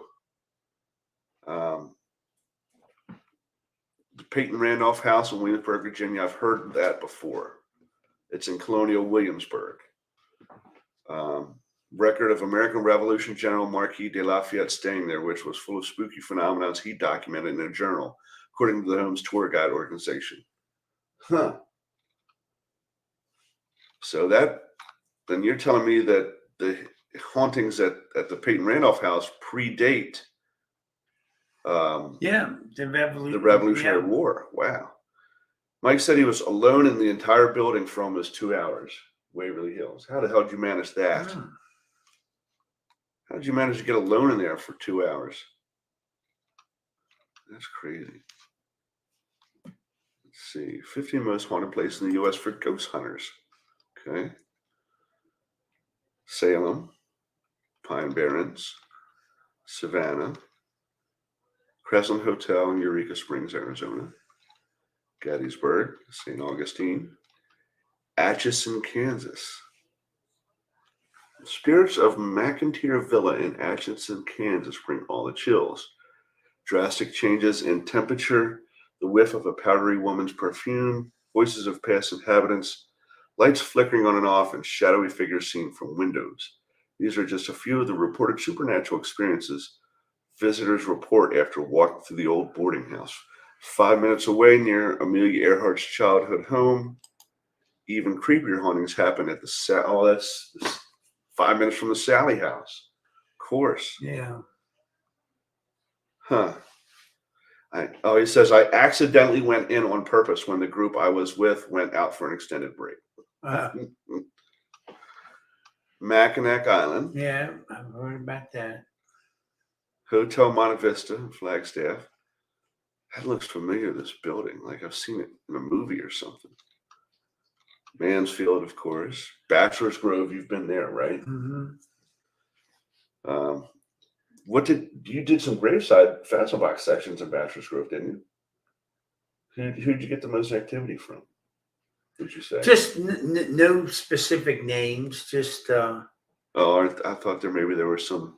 But there's some celebs famous. there. No, there are, Like, but I didn't get them. Gangsters of the old. Well, there's times. an area where they dumped the bodies. That was a dumping grounds for Capone. Okay. So I got some people back there. I think they got dumped. Glenwood Cemetery in Yazoo City, Never Missouri. been there. What That is this? Brody, What is this? Bodie, California.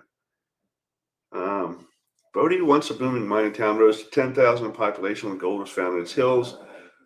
Visit today and everything seems suspiciously normal. Items still line shop shelves, place settings, await guests at a table.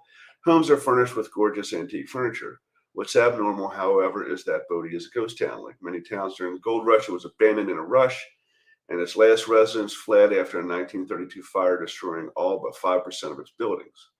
Apparently, ghosts are the only souls who roam the streets. Those structures and their contents still stand today in what is now a state historic park. But don't take anything. Thieves have been known to suffer terrible misfortunes after leaving Bodie with stolen goods. Okay.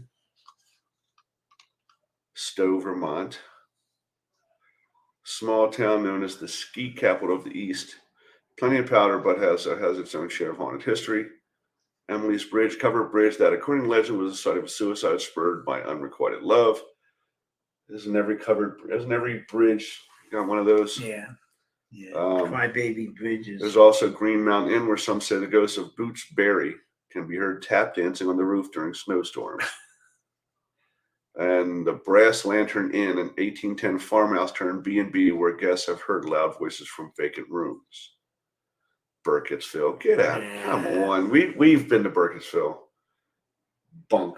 Well, we got cemetery. We got a couple. We got that orb coming out of the grave in in cemetery. Burkittsville, in the cemetery. But Burkittsville by itself, no. So that list doesn't do much for me. I think it's time. It is. The time has come. Mike said he's been to Emily's Bridge dozens of times. We want to thank everybody for tuning in. Hopefully we'll have a guest lined up for 2 weeks from today. Yeah, we will. We do have a very notable guest that has gotten back to us, and we're trying to set up a date for this person to come on the show. Probably one of our most high-profile guests if we can settle down, nail down a time. And then we'll get Lori back again too. I'm sure Yeah. Lori would, because she's always real popular. And I've already talked to James and Carl. They're willing to come on and be guests on the show, so we'll get them on. We're going to get Kelly Miller, the Maiden Medium, to come on. Maybe we can get Carly Hall and see, and yeah, we got some bright things coming up. And as soon as we see what we can set up for that May thing, we'll post it on our Facebook page. And like I said, anybody who knows how to set up a poll on a Facebook page, let me know. And I would really like to do that. So thanks for tuning in. Everybody We hope you have stay a good well. week and stay safe. Night.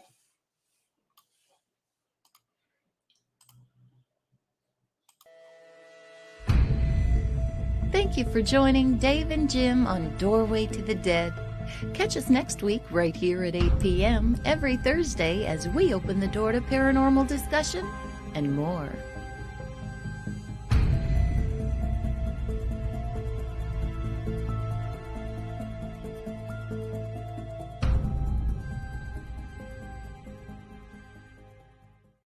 I would see Mr.